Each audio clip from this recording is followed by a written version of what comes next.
are going to learn how to make this little bunny today.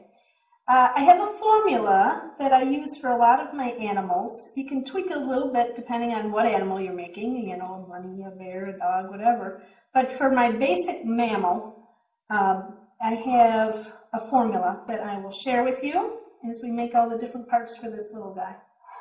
I'm starting with 2 ounces of clay. It's a whole package.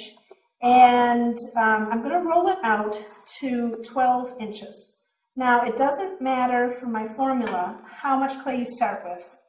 I'm always going to have you roll it out to 12 because I've kind of divided up the proportions of the animals in my mind so that it's easy to think about how to divide up your clay. Proportionally, it may not be natural at all as far as a bunny in nature, but it works for this little kind of whimsical, cartoony guy. So we're going to start with a ball of clay, and we're going to roll it out to 12.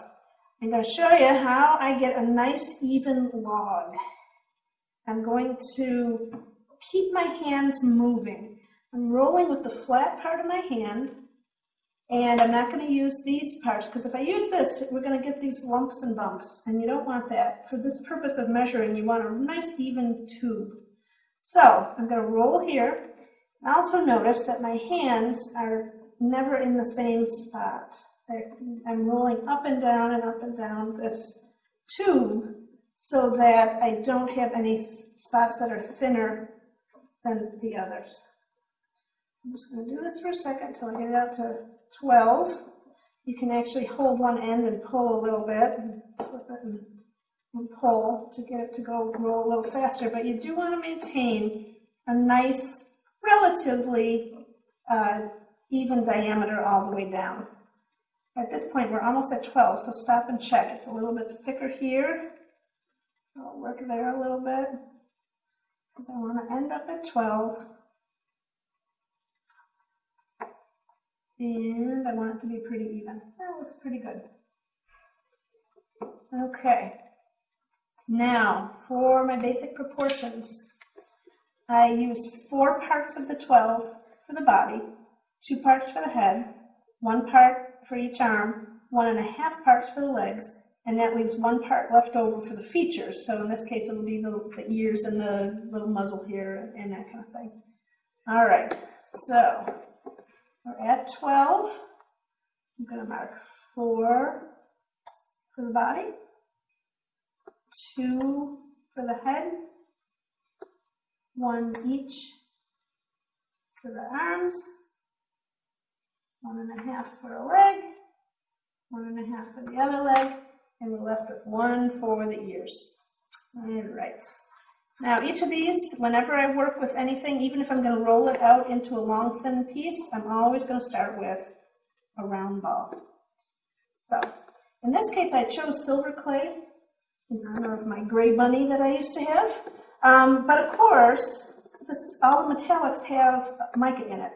So that's why you're going to see the lines. Sometimes that's not particularly desirable, but I think in the case of a furry animal, it kind of adds to the effect. It kind of, gives some dimension fur-like qualities. Another great clay to use is Granitex. It's made by Sculpey. It has actual little flecks of fibers in it, so it looks like fur. That's what I always used to use for my little figures, but I think it's only available in 1-ounce sampler packs where you get 8 colors, 1 ounce each. So in order to do a lot of figures, that would be a lot of sampler packs you'd have to buy. So I've switched over to some other colors. So this is the 4-part for my body. I'm going to just give a basic little oval shape to it and set it aside. I'm going to take my 2 parts, roll that into a nice ball. Remember, whenever you're rolling, if you get all the lines and lumps and bumps out now, it's going to be a lot easier than getting out any lines or cracks later. All right, you can leave his head round, completely up to you. I do a little bit more of an oval for a bunny, but totally your choice. Okay. Arms and legs for now. For the arms, let's just roll it into a ball and leave them as a thick tube, like that.